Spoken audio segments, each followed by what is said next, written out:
We won at Palace and we were shit. Do we care? 3 points is 3 points. Of course we care. Danso was excellent. Archie looked composed. Porro had one of those afternoons where you wonder whether he's on crack. Thomas Frank says, so there's no quick fix, that we are in transition and we only got into the Champions League by winning the Europa League, which is, of course, technically true, but not what you want to hear, especially that impression. That win at Palace put us top of the away league. And no, we're not bottom of the home league, thank you very much. We're 17th. How do we make the lane a fortress? Later, we're giving away Julie's brilliant book for the best Spursy story, because if the football's a bit naff, the nostalgia's always great. It's Nice One, Cyril.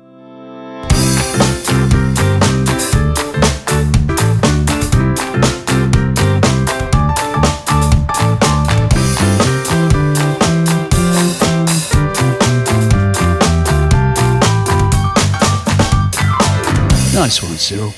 So, welcome to Nice One, Cyril. With me today, we have the queen of all she surveys, Julie Welch, and the king of Crouch End, Kevin Aycock.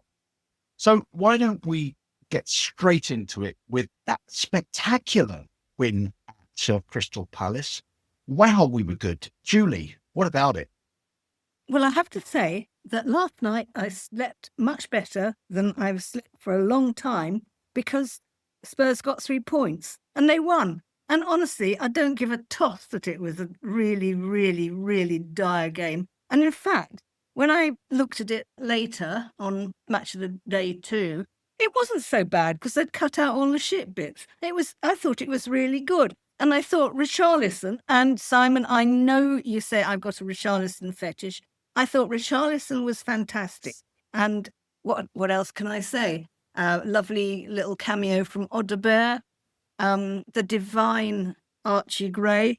And I can tell when I get tired when I'm talking to people because I keep calling him Andy Gray. So I'm trying not to. I thought Archie Gray was lovely. And all's well with the world. I mean, I could even stand, the sight of Thomas Frank chewing gum. What's not to like? Well, my impression is not to like, that's for sure. I do that. By the way, just, for our listeners, they should know that during the course of that match, Julie sent a message on our WhatsApp to say this is gas, which, I mean, frankly, it does kind of sum up the game. The game itself was like, a real mid-table slog, Kevin. We were pretty poor. I don't think actually as poor as some on Twitter would suggest, but it wasn't sort of joined up. It wasn't terribly thrilling, but there were some things to like. There were some things to like. I thought Kudus, at least probably in the first half, looked as good as he could, given that he didn't really have very much support. I agree entirely about Richarlison. I think he played well. Archie as well. I find it a bit hard to be as positive as you, Julie, really, because it was horrible. It's all right, Kevin. You're a miserable sod. Yes, I am. And they are making me more miserable, really, by the week. What I'm really worried about is that what if football has always been rubbish? I'm just only noticing it now. Not just our football, but football generally. I feel this year.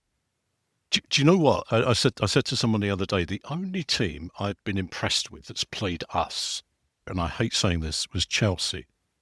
Arsenal were not impressive against us because any 11 complete strangers would have beaten us that day. But Chelsea actually looked pretty good. But even the odd match that I've caught that isn't involved with Tottenham, it's poor. The standard of football feels poor. We beat Palace, I think, because Palace were really poor.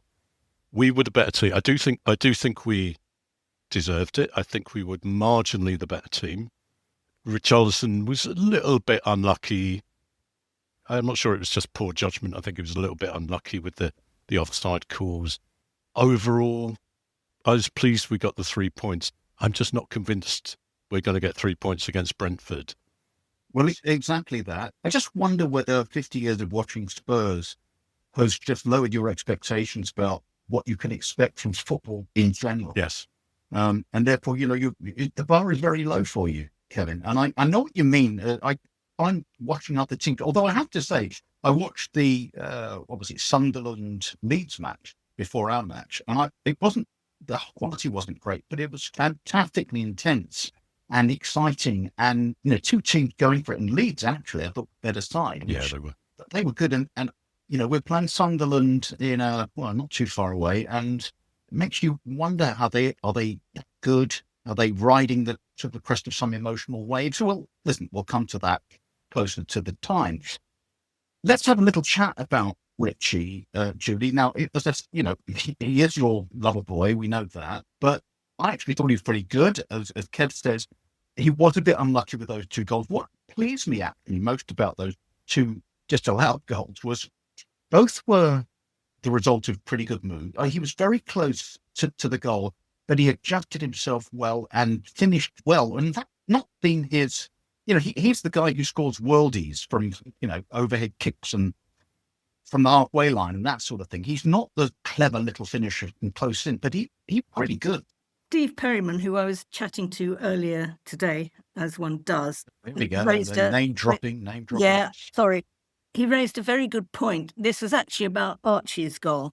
He said that the header that Richarlison provided, he had actually done something different than maybe in the past. He had actually stepped across the defender, which confuses a defender. Half the time, Steve talks a lot of tactical stuff to me, and I don't understand a word. I can write things, but I have no technical nous at all.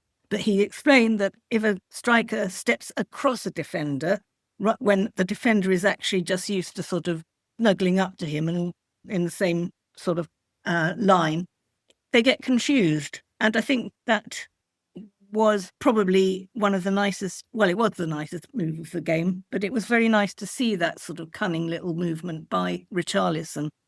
That's an interesting point, and obviously one that us kind of football Luddites would never understand, Kev. But the thing I'm wondering this, do you think that Richarlison's improvement is anything to do with the fabulous coaching of our man, Thomas Frank? We hear he improves players. Yeah, we do hear that, don't we? And he clearly did do that at Brentford. No, I suspect it's more. He's a confidence player, isn't he? To use a cliche, and he looked really good when he came on against Liverpool, and he continued that again against Palace. I think when he feels good, he plays well, and I suppose that's a bit obvious, but he's someone who depends entirely on how he's feeling at the time. It may also be that, I don't know, I'm not sure yet about him and Muani and who should be playing where, but I think Richarlison looks better when Muani's on the pitch. I wish I could sort of feel he's going to continue. Richarlison's going to continue like this. I suspect not. I don't know. Yeah, you don't sound confident about that. No, not particularly. I don't know how much is down to Frank, obviously. Let's see. I don't know. I think if he maintains it, then maybe that's just something there about good coaching as well. I would say there is something there about good coaching, and that might be what's giving Richarlison the confidence, or some of the confidence. But also another point, the reason that Richarlison seems to sort of get more misses than hits could be because there's no real second striker. He's the only guy up front. He's the one that's always marked. So I think that's a point to bear in mind. And going back to Kolo Muani, I don't get a sense yet that the two are a sort of striking partnership. Maybe that'll come. I don't know. Interesting with Muani, isn't it? That Kev, he looks a player where every time you watch him, he looks quick, he looks clever on the ball, but somehow it doesn't quite amount to anything. He's missed quite a lot of close range headers. He's not really scoring. I mean, he's got a couple against PSG, but he's not scoring, and I'm not quite sure what to make of him. No, I mean, again, you suspect that if we start playing better as a team, if we start attacking more as a team, he'll start scoring. and his confidence will improve, and hopefully we'll see the best of him.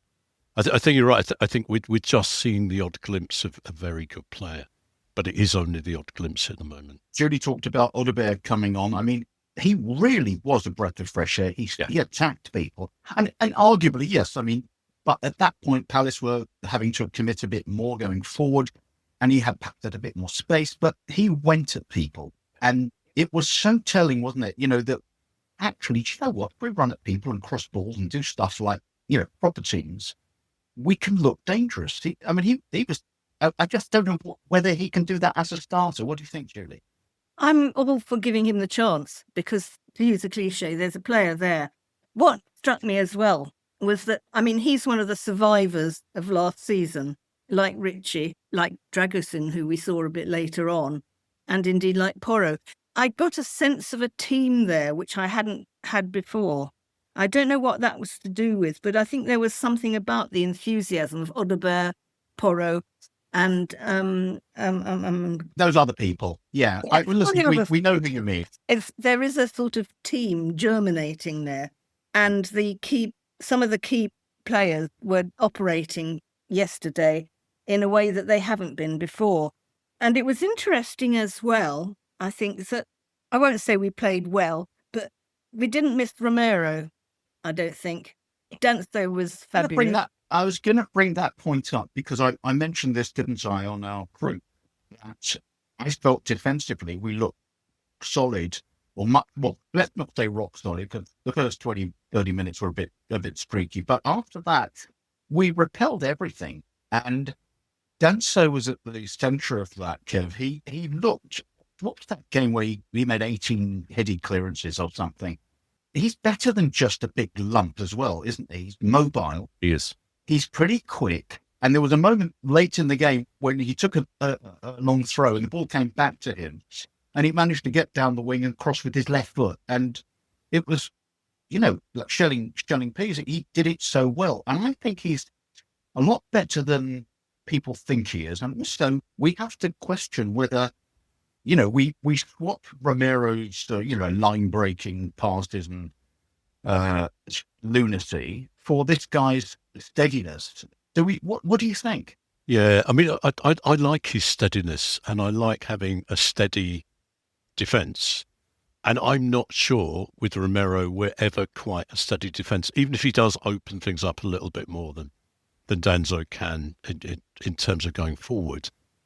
I just have this picture. As soon as you mentioned Romero, I had this picture of him doing that slow everything down thing when he's sort of standing in a defensive midfield sort of position, and we all watch and wait for him to do something. And I'm not sure whether that's the instructions he's got or just his natural way of playing, but I think it slows things down a lot. And it may just be that things are not clicking enough so that he's not making those big, sort of penetrating passes that we know he's capable of. I don't think, it didn't feel like we missed him. It didn't feel like we missed his sort of captaincy and leadership either, actually. I think the team felt led and felt like we were. I think you're right, Julie. We felt like a team. It would be nice to think we have those options, Romero or not Romero, Danso or not Danso, and feel comfortable with either. Wonder with Romero whether he's started to buy into his own publicity and his own stats, because his stats are very good for this, for the line breaking parts. We know he's an exquisite passer of the ball when he wants to be, but this, as you say, this kind of infuriating sort of standing on the ball, knocking it forward 3 inches, looking left, right, and then maybe playing it, to Van de Ven and back again. It does slow us down. It also gives the opposition time to reset. Yeah. So, when he's on the ball, he's got to be quicker than that. But of course, then the argument would be that against Liverpool, he pissed possession away, trying to break the lines, and ended up giving a goal away. So, I don't know. This is why we've got Thomas Frank in, Julie. And let's have, actually, I want to talk about Thomas Frank's comments before the match. But before we do that, Porro, you mentioned Porro, and I have a real issue. I think Kev does as well with Porro. I thought he was shit against Palace. His past him was woeful. They were getting past him on the outside and on the inside. There was one cross that was a genuine rosette contender, and I don't know. He just doesn't do it for me. I've got no ill will towards the man, but I just don't think he's a very good footballer. Good at corners. Yeah, all right then. I mean, a professional footballer to be able to take a fucking corner. We don't need a specialist traipsing over from right back to go to the left to take a corner. It makes no sense to me, and I don't think I'd much rather see Spence there. Although Spence was pretty good the other day on the left as well. I think the thing about Porro, he's a bit of an actor, isn't he? Again, well, we're talking about Romero buying into his own reputation. I think Porro's got a bit of that as well. He's a bit yobby. I can't help liking him. I mean, I think he's done enough in the past, enough good stuff to stick with him. But obviously he annoys the hell out of most people. So I don't know. That's kind of the problem, Kev, isn't it, with Porro? That we know he can play football. Okay, we know that he's got good skills. He can cross beautifully. He's got a good shot on him. But he's a deeply flawed defender. Let's put it that way. And I think that when he's having a hard time defending, his forward game goes to shit as well. Yeah, I think. I mean that corner, the corner that led to the goal was great, perfect corner. But nothing else he did really during the match, I think, worked. He works hard. He's determined. I think he's committed. I just suspect he's not a particularly good player. I don't know. You know, you see, the thing is, this applies to so many of our players. This sort of, we know they're capable of more, and we see glimpses. And at the moment, we're seeing glimpses of that. It may be, again, in a settled side where he knows what he's doing, where everyone else knows what they're doing, he might start improving and sort of, you know, draw on the talent he has got. I don't know. I wouldn't have started probably with him. Ideally, I wouldn't start with Bentancur either. It's a whole other conversation, Yeah. isn't it? Paulinho does seem to be the better bet. You know, if you're looking for the hard tackling, you know, mobile central midfielder, he doesn't look the better bet. Let's move on a little bit from there. Now, I won't punish you with my impression of Thomas Frank again. Although, you know, having been a professional impressionist for 25 years, I expected you to say, look, you know, don't put yourself down. That was a great impression. But neither of you did. So Go on, then. I'll have Go to. on. Yes, please do, No, Simon. Yeah, Please. No, come on. Don't All right, well, all right. disappoint us. Oh, stop it, you two. Stop patronising me. Now, let's. I will leave the impression aside. I won't do it anymore. I won't do it anymore, this impression. So he said before the match, there's no quick fix. He said we're in transition and we only got into the Champions League because we won the Europa League, which is an odd thing to say, but strictly speaking, true. Well, I think the point he was making was we were shit last season. We finished 17th, just above the relegation places, and we didn't really deserve a place in the Champions League on, you know, a season's merit, if you like. We won a cup competition. It kind of really brought the Gary and others out of the woodwork, and it's rare to see that much online hate. I mean, Spurs fans are good at it, but they really went to Frank, and this was a demonstration by him of a kind of a feeble mindset. You know, the guy who's always blaming how shit we were when he arrived to the fact we're shit now. I don't know. We talked about this before, I know, but Julie, it's worrying. I don't want Thomas Frank to keep going on about us being shit last year. I want him to say how we're going to be better this year. Yes, that's a good head teacher's talk. I feel guilty because I've gone on about Frank quite a lot in this wonderful podcast of ours.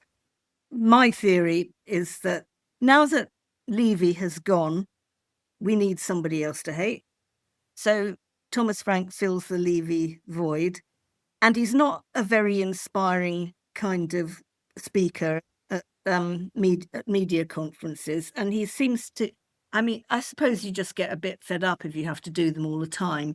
It's just sort of, you know, on a loop, all this stuff about we were 17th last season and didn't deserve on merit to get into the Champions League. Yada yada yada. I don't think he can help it. There is absolutely nothing else that he can say really at the moment, because almost everything about Spurs at the moment is ripe for having the piss taken out of it. It's lovely that we've got the we're top on away form in the league, but then you can just take the piss out of our home form, for instance. There's not much he can say. He's got a string of injuries still. Solanke, have people actually stopped asking about how he is now? Has he just died quietly? We're never going to see him again. I don't. We've had the period of mourning. We'll not speak of him again. I should think he's probably fed up of being asked when Kulusevski's coming back. Not to mention Maddison. He hasn't said, as far as I know, anything absolutely concrete about the transfer window. I mean, what else can the guy say? You're right. There's nothing else really to say. The argument would be say nothing. Don't say that. Don't say those things you've just said, because it's alienating fan base a little bit, who already don't rate you. I saw somebody on social media saying, "Oh, we all hate Thomas Frank, don't we? How can you not hate him? He's shit. Get rid of him. Blah blah blah." And then people waded in with, "Yeah, he should get rid of him, get rid of him." And then suddenly I found myself writing my little bit defending him, right? Because if you give this any kind of same thought, as Julie just said, he's inherited a squad. He hasn't built a squad. He hasn't had time to build a squad in his own image. He's got injuries to absolutely key players, 3 of them. That is, it's a huge chunk out of the side that he can't access. And so he's having to make do with somebody else's squad and, it's without its best players. So, I mean, I kind of advocated throughout that, God, we can't just sack him. We can't start again. We can't keep doing this. And that we should give him time. My concern is that, as Julie just said, we're coming towards a transfer window. There is supposedly anywhere between 100 and 150 million pounds to spend, according to Gary of Harlow. Do we let him loose on this fund? I think we do. I don't think there is a choice. I think it would be silly now to sack him and bring whoever in and start all over again mid-season. I don't think it makes sense. I mean, I was thinking again. I think I mentioned before this thing about the club as a soap opera. And Frank, it's almost like he's gone from good guy to bad guy. And now, I mean, I don't know if it's everyone. That's the thing. It's again, how representative are people on Twitter of Spurs fans generally. But there is a sense of real personal hostility to him that's just emerged in the last couple of weeks. I think it's unpleasant. I think it's unjustified.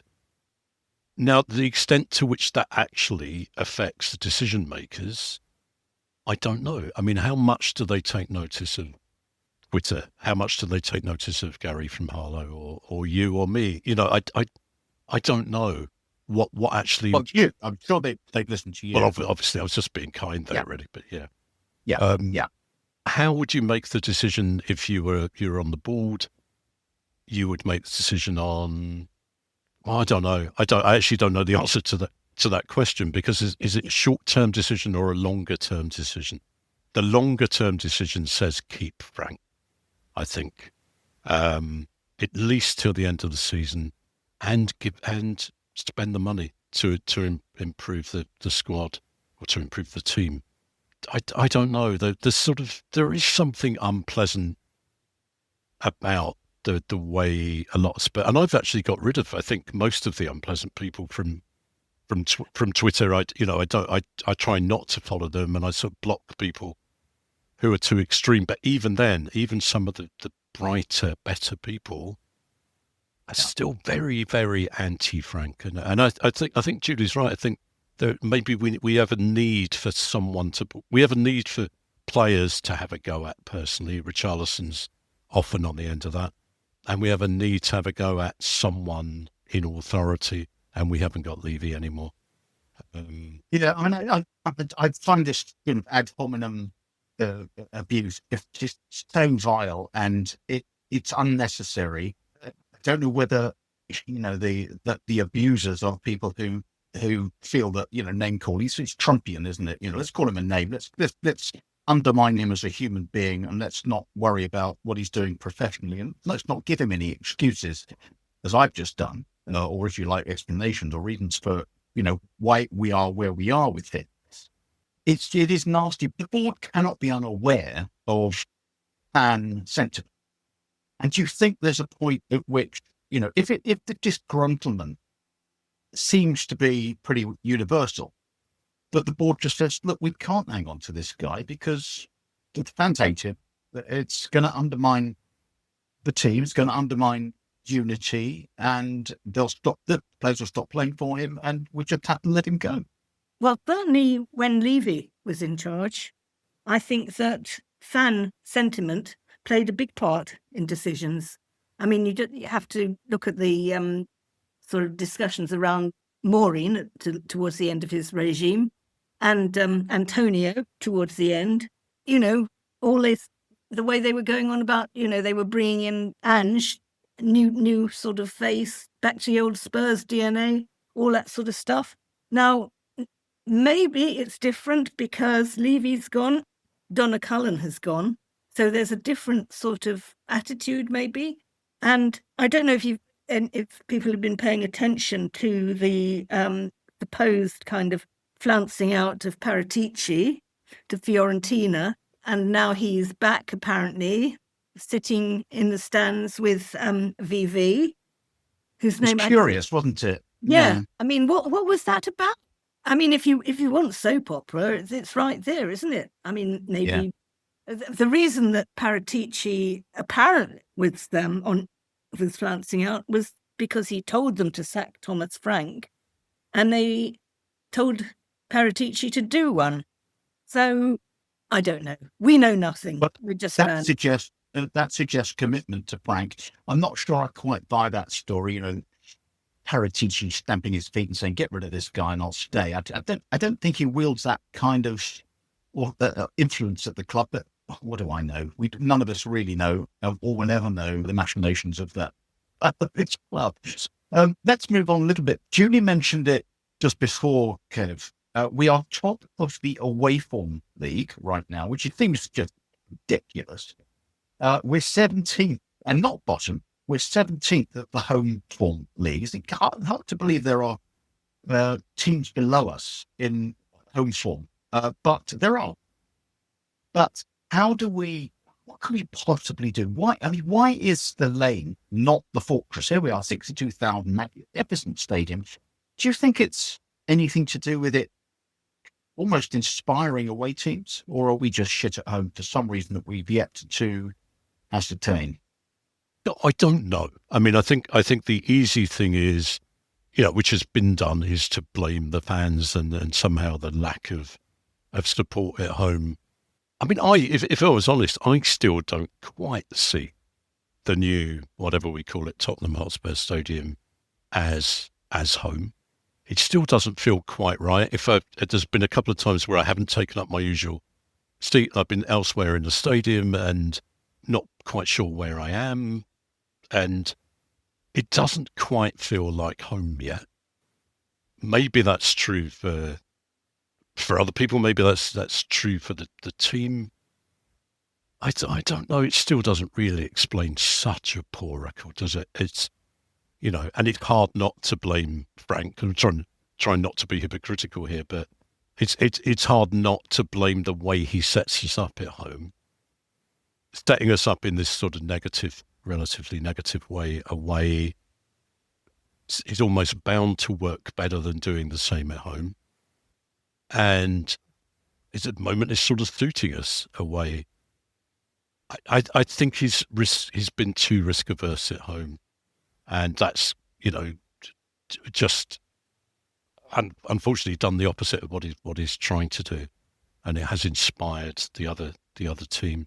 But like I said, I don't think we've lost to one good team apart from Chelsea at home, And that's frustrating. The fact that we haven't been outplayed by one team really, and yet somehow we've managed to we gave Wolves one of their 2 points, and we know all the record has been poor, and I think he's been too cautious, both in terms of picking players and also in terms of tactics, I think. He went for it against Brentford and Copenhagen, and I wonder whether the decision he made there was based on the fact that he didn't fear the opposition. But then why would he fear Wolves? Why would he fear Bournemouth? Yeah. It did seem odd the way we set up against, I hesitate to call them inferior teams, but teams that we might expect to give a decent game. But let's move on. Our older star, Christian Eriksen, Julie, he was picking up Thomas Frank this week. Said, stay with him, have faith, etc. But actually, I'm also quite interested in a comment he made about the lack of flair players, and I think that was directed at the way managers are. Modern managers these days are all about the system, all about the organisation. It's not about letting the Mavericks play. And we talked last week about we lack a Glenn or a Gaza or a Ginola. We just don't have those players anymore. And I wonder whether this is not just a Spurs thing, but a football-wide issue. You just don't see them anymore. I've actually got the piece here. I kept it because it was so remarkable. Because I think he's absolutely right. Football it's about numbers. It's about XG. It's about a lot of running. Players' bodies are different, even in the last 10 years. Thinking back, the sad death of John Robertson of Nottingham Forest on Christmas Day, I believe. I mean, he really was a little pudgy guy who smoked, but he was an absolute genius. You just don't see that kind of guy. Somebody like Jimmy Greaves, how would he survive in modern football, for instance? They're all sort of male Barbie dolls now, all absolutely the same. I suppose, fashions change in football, obviously. I'm writing a chapter of a book at the moment called Wizards of the Dribble. And it's all about, it's all about the past and how you don't get, apart from Jeremy Doku, you don't get players who actually sort of really run with, ball to foot, sort of the ball attached to their toe cap by a bit of invisible elastic. You just don't get that now. It's all hoofing long passes. That might be fine for other clubs, but, with Spurs, we don't want that sort of stuff. You'll often see an elite manager shaking his head when he sees one of his players trying something fancy. And you think, for fuck's sake, this isn't all empirical. It doesn't all have to be something that you've mapped out on the tactics board. There has to be room for the player who does something extraordinary. A Letitia, a Glenn. Those players, you don't know what they're going to do. They might have an absolutely shit game, but they'll do one thing. And you think, no one else can do that. Yeah. It's beautiful. And that's why I'm here. That's what I came for. I wanted also, perhaps this is a brilliant segue, and I'm very proud of myself here. Georgie Best, right? Now, Georgie Best, we'll remember him, and I was lucky enough to see him live a few times. He always stayed on his feet.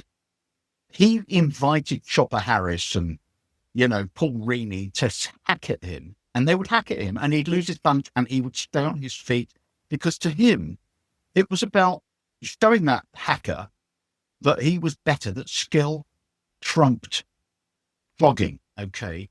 And nowadays, players just go down, you accidentally get your toe stamped on in a tackle and they're down and they're jumping around because they want to win the free kick, A, maybe to get the guy sent off, B, because it's yet another fucking set piece. And it's, as Julie says, it's the way the game has evolved, and it's a little bit depressing. Maybe that feeds into what you were saying before about all football being a bit boring these days. I think it does. The emphasis on percentages and XG and blah blah blah, all of that, and on systems, and you can blame Pep for a big part of that. I think except he has had the resources to be able to do it really well. And I think that's the danger, is that team squads that aren't as anywhere near Man City, we are not going to be able to play like Pep's Man City at its best, like whenever that was, so 3 or 4 years ago. We're not going to be able to do it, not with the current squad. So why not let players loose a bit? Xavi's the obvious one. Let's persist with him. Let's support him. Let's sort of run things around him a lot more and through him a lot more. Let's take those risks. If other clubs aren't doing it, so what? Because at the moment we're not successful in terms of results. Unless, I think Thomas Frank is the ultimate wrong. blackboard manager, the stats manager. And I think he struggled to accommodate Simmons precisely for that reason, that he's unpredictable. He doesn't necessarily conform to patterns and, methodology. He's a bloke who will suddenly appear out of nowhere and chip the ball into space, and there's a bloke running onto it. And that wasn't in the plan. We scored a goal, but don't do that again, Xavi, for Christ's sake. We didn't talk about that at the meeting this week. And Julie, it is a crying shame. And of course, there are players with enormous skill and flair and what have you, but the old days when you have a team built around 1 or 2 or 3 of those players, apart from Man City, you've probably got 8 of those on the bench. It just seems to be a bygone era, maybe never coming back. I'm sure it'll come back because fashions in football do change. But you were talking about, Xavi and, doing unpredictable things, things which are unusual technically, which catch everybody by surprise. I think Kolo Muani is probably that kind of player too. And if Thomas Frank had any sense, he'd want to bring players who can actually help that along, because those are the 2 flair players we've got. I mean, Archie Gray is a lovely player, but he's not a flair player. He's the sort of, he's going to be the dependable, versatile Steve Perryman type figure in a couple of seasons.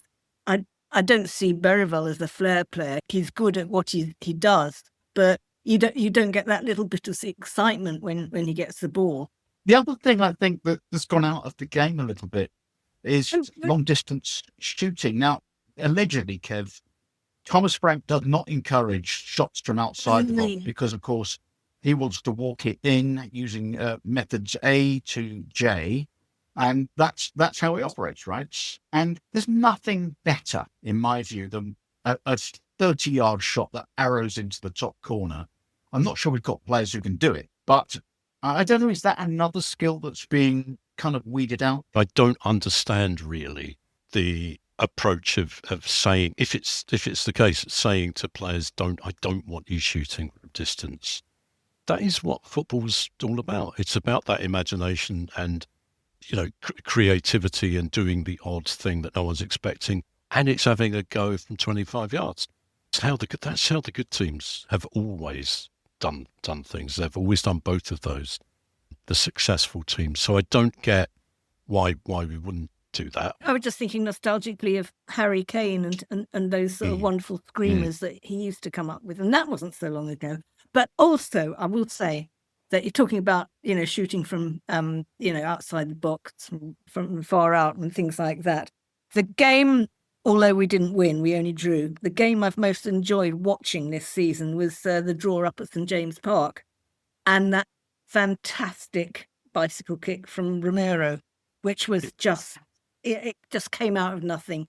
I mean, that is what I'm here for. That's the content I want in my football. It went past about 5 defenders and a goalkeeper. And you're right. That's the sort of thing, because there was a moment there, wasn't there, Kev, when you're watching that trickle and you thought, that's going in. Can that be going in? And it trickled in. It was a lovely moment. And that, again, that's the sort of things that we love about football. It was. But you wonder whether what Frank is trying to do is get the basics right, become solid, become certain of each other, get to know each other. And then he'll release a little bit more of this stuff that we're talking about. I think it seemed clear that Romero wasn't acting on Frank's orders when he did that. You know, he just knew it was necessary, I think, and went with it, which is great. I hope that's what's happening, is the gradual knitting together of the team. Something else I wanted to mention. When I was about 8, my dad said to me, like, because I wanted to be a professional footballer, obviously. And he said, look, son, he said, you cannot be a professional footballer if you can't kick with your left foot, right? So I went out in the garden. I practiced religiously on my left foot. And trust me, by the time I became a fat 45-year-old five-a-side player, I could kick equally well with both feet, or probably equally badly with both feet. But the fact was they were as bad as each other. And this is one of my bugbears, right? If a fat lump like me can learn to kick with his weak foot, why can't footballers, professional footballers? The clue, Julie, is in the name. Football. You play with your feet. Why are so many players one-footed? It's crackers. Yeah, that's it's an interesting point, Nat, because one thing Tony Galvin always sort of talks about is that he was very right-footed, and his dad made him go out in the garden and learn how to kick with his left foot as well. And when he came to Spurs, they needed a left-sided, they needed a player who could kick with his left foot. And he just stuck his hand up and said, well, I can do that. And the rest is history, as they say. I'm trying to think of great two-footed players we've had at Spurs. And, I think of Glenn, obviously, Mickey Hazard. There was Harry Kane, obviously. Ginola probably was a pretty two-footed footballer.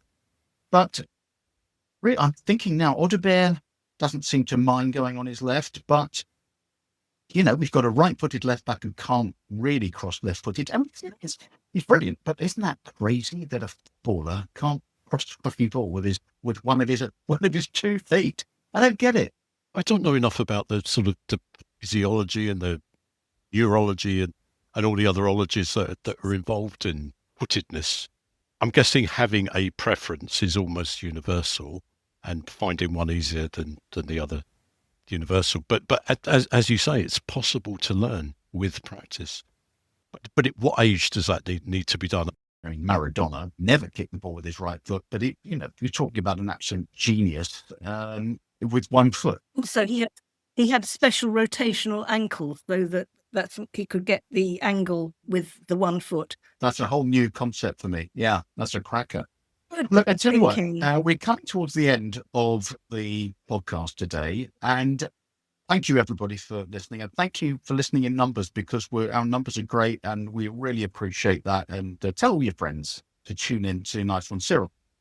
We have been running a competition for the best Spurs stories, the prize being Julie's magnificent tome, The Biography of Tottenham Hotspur, which is now into its 6th edition, and therefore takes into account our victory in Bilbao. So, Bilbao, I probably said that wrong, but you know what I mean.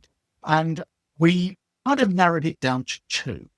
Okay. And so it's like, I'm going to read them very quickly. This one from Mo Keenan. And it says, in 1991, I went to the FA Cup final against Forest. I had a couple of drinks. As we wandered around the ground before kickoff, we saw 3 men in FA suits coming down the steps near one of the entrances with security around them.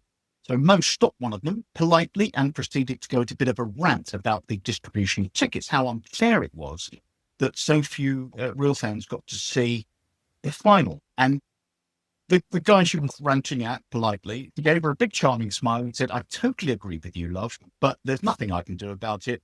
I'm the referee.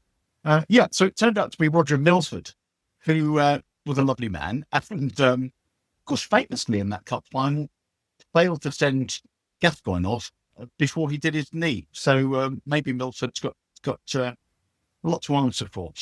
The other story that we really liked came from Peter Yates. And he said, this was a Spurs v Birmingham quarter-final FA Cup replay, 1967. Come on. We won 6-0. And on the way out with a Pat Whitehart lane, one old seasoned supporter said 3 goals in the first 10 minutes, 3 goals in the last 10 minutes, nothing in between. That's a beautiful story. That's very Spursy. A bit like my Clive Allen story, which I'm happy to tell again, which is during his 49-goal season, we were about 41 goals into the season, and he gave the ball away in midfield, and someone behind me said, "What did you do, Alan?" So, that's proper Spursy, isn't it? So kind of still moaning. You're still fucking moaning.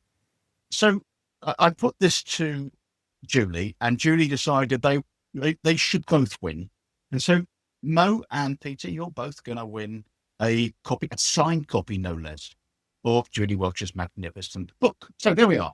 Thank you for all of your entries. That was fun. Well, look, there we are. We're a little bit more cheerful this week. What have we got coming up? Brentford at home, on New Year's Day. I'll be back with Kev on Friday with our little nuggety, bite-sizey thing. But until then, it's goodbye from me, Simon Lipson, and Kev Acott and Julie Welch. Thank you. We'll see you soon. Goodbye. Come on, you Spurs.